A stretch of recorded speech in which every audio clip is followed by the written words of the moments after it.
current use and adoption, market, future applications of the superhydrophobic coatings, as well as the regional relevance and conceptual prototypes, business case, and a question and answer session afterwards. That's us. So why nanotechnology? Basically, we're inspired by Carlota Perez.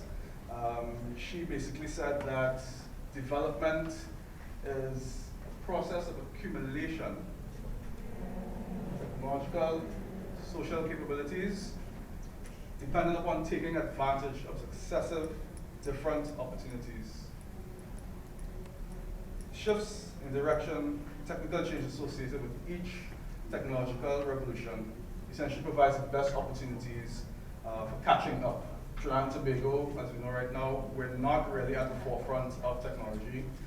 We are getting there, we are catching up, and this is something that we really believe that we need to do in order to progress and to become more competitive in the economy. She essentially predicted that the next technological revolution would be based in biomedicine, nanotechnology, as well as new materials. So this was our inspiration for choosing superhydrophobic coatings.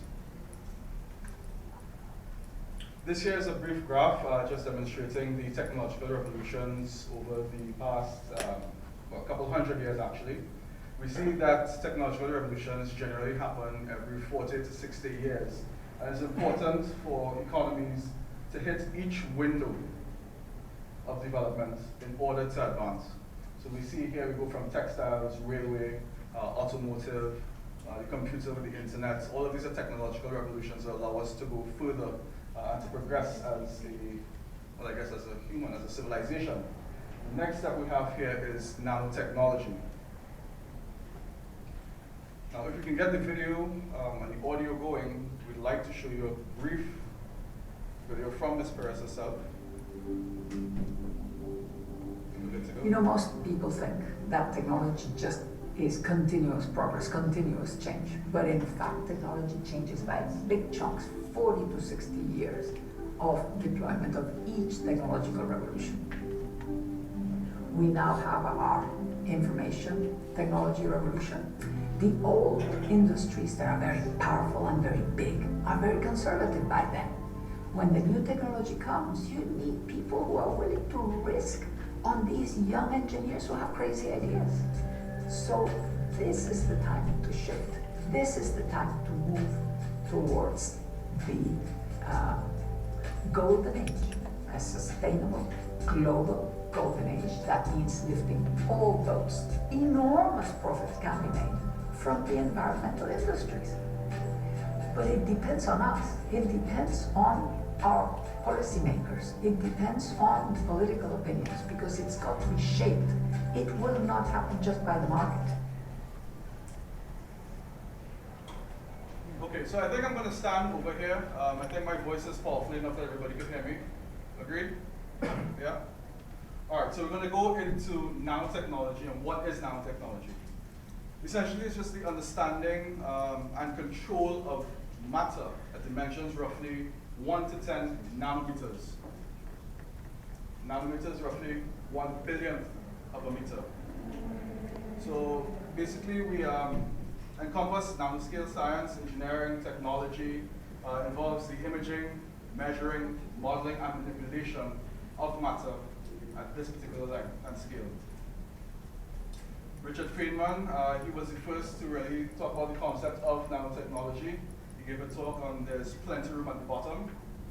Nanotechnology, the term itself was actually coined by Professor Norio Taniguchi, a Japanese professor in 1974.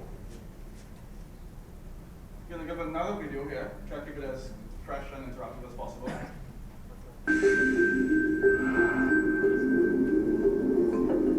Nanotechnology is concerned with being able to manipulate matter at the atomic and molecular level, and that means working on the nanoscale.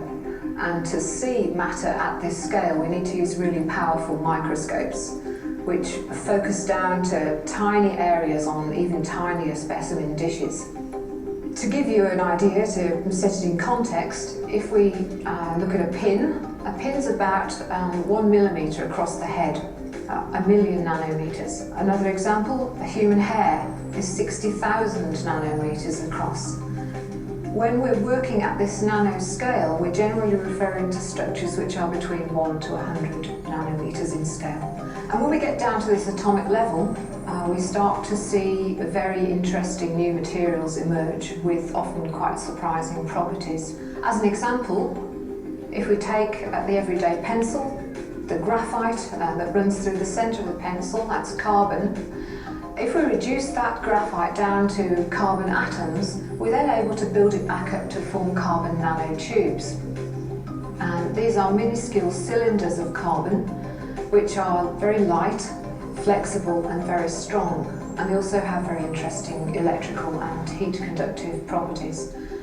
And because of this bundle of properties, they've attracted a lot of interest with researchers who've designed everything from flat panel displays through to electrical surge protectors, and they're also beginning to be used to design devices which can treat and detect a disease in the body. As another example, if we take gold on a nanoscale doesn't look gold at all. It's either red or blue or green depending on the size and the shape of the particles. And gold nanoparticles have also found a range of applications which include improving the speed of computers. They've been added to paint to produce really intense colour and make them more durable, and they're also beginning to be used in the fight to treat cancer. I'd say on the whole, even though nanotechnology is a fairly new area, it has incredible potential and is a really exciting area to be involved in.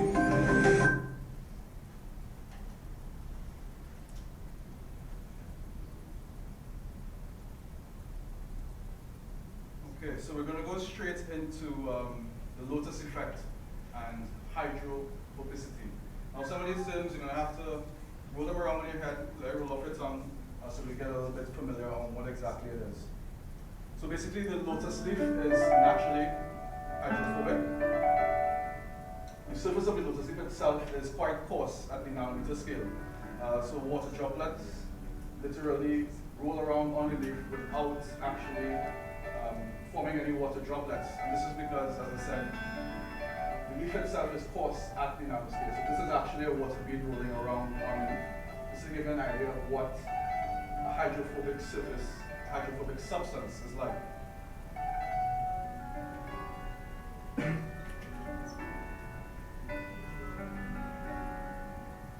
So you see here the water is actually picking up dirt particles and cleaning the leaf itself.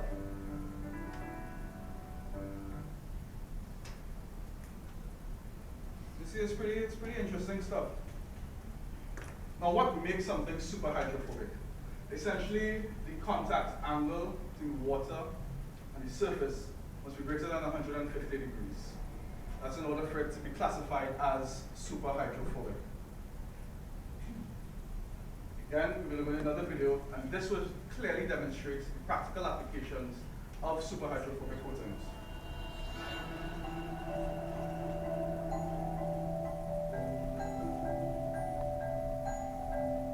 For years, manufacturers have been searching for a technology that invisibly protects their products and components from the effects of water and other liquids.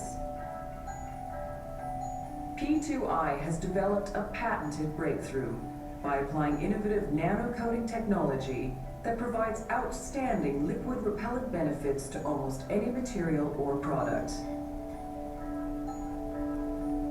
Today, P2I is working with leading brands across the world to apply this must-have technology to a wide range of products, delivering outstanding performance improvement and new market opportunities. All right, so I saw some of you ladies there smiling when you saw the high heel getting wet and, well, not getting wet.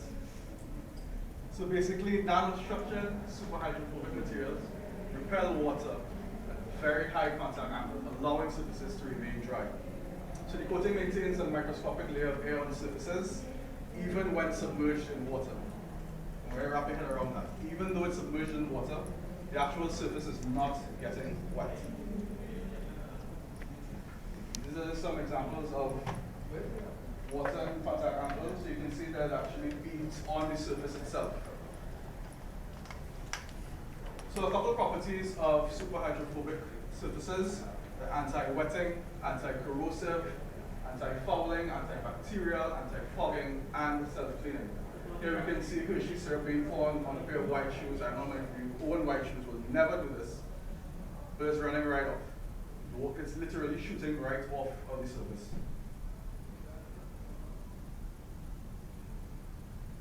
Give an idea of some of the durability for the coatings. Smooth stone generally lasts about 2 to 5 years. Concrete and flooring, this is particularly applicable in the commercial industry, 15 years or more. Car paints up to 2 years. Glass generally about 20,000 to 30,000 kilometers, depending on the conditions, driving conditions, weather conditions, etc. These are a couple of key players in the industry. We saw a video from P2I. These are primarily based in the United States. However, Germany is the leading force in nanotechnology. They are quite actually ahead of the curve. Current use and adoption: electronic devices, glass, mineral surfaces, textiles, natural fibers, vitrified surfaces, metals. All of these can be coated with superhydrophobic coatings. Imagine going into your bathroom. Look how shiny and clean this is. Tiles, coated.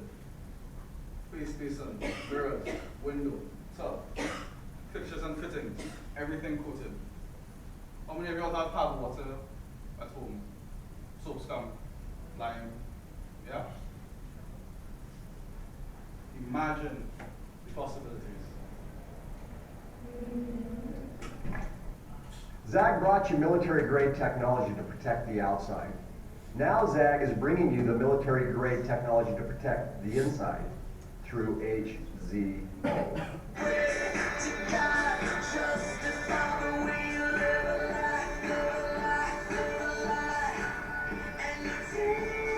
Yes, that's still playing, still functioning.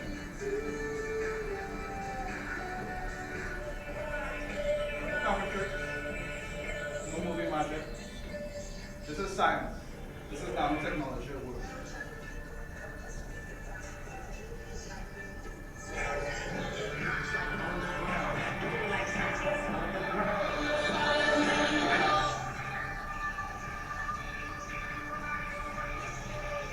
I don't know what to say. I was blown away when I saw this. I mean, go to the beach, like with friends. With HZO water block technology, electronic devices continue to operate after extended exposure to water. Who wouldn't want to water block their electronic device?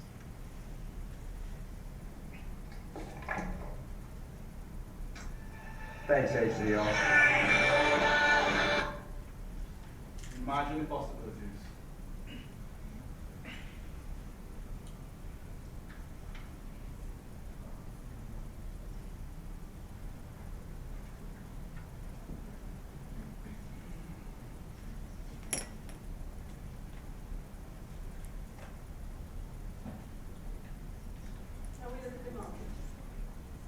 Industrial Analysts Incorporated in the United States is a leader in business intelligence and strategy support. Nanotechnology market has estimated 15.2 billion with a compounded annual growth rate of 19% to reach 30.4 billion by 2015. The market, we looked at the market, the healthcare market, material market, and the chemical manufacturing market. Healthcare market is going to be about 6.4 billion US in 2015, 10.4 in the materials, and 3.04 billion in chemical manufacturing. This is nanotechnology right across the Caribbean.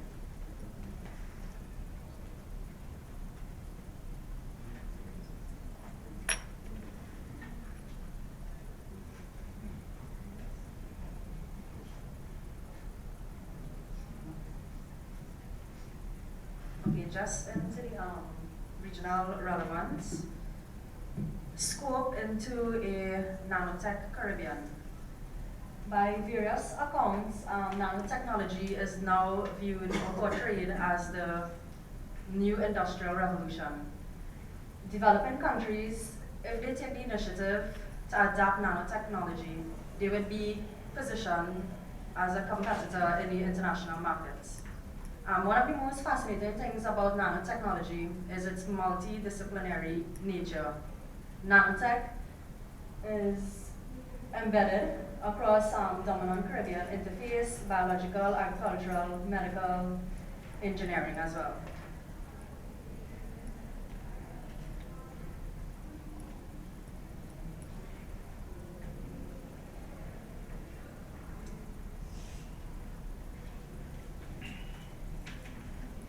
These are also nanomedicine, nanochemistry, nanoenergy, nanomaterials. There's an institution recently established in 2009, US, European, Africa, Asia, Pacific, and Caribbean Academy of Nanoscience and Nanotechnology was founded in 2009. They describe some of the scopes for the Caribbean would have been nanomedicine, nanochemistry, nanoenergy, nanomaterials. As for foreign direct investments, in order to have foreign direct inflows for development in Caribbean countries,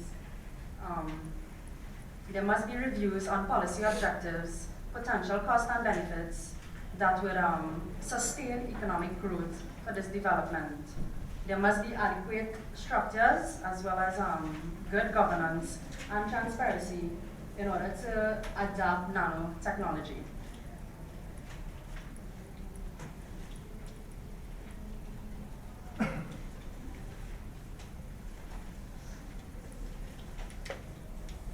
As for the Caribbean Geographic Mapping Maritime Authority's available labor pool, would suggest that given its position of a transshipment hub, that superhydrophobic coating, if applied with the shipping industry, could be the most economic viable nanotech for the Caribbean.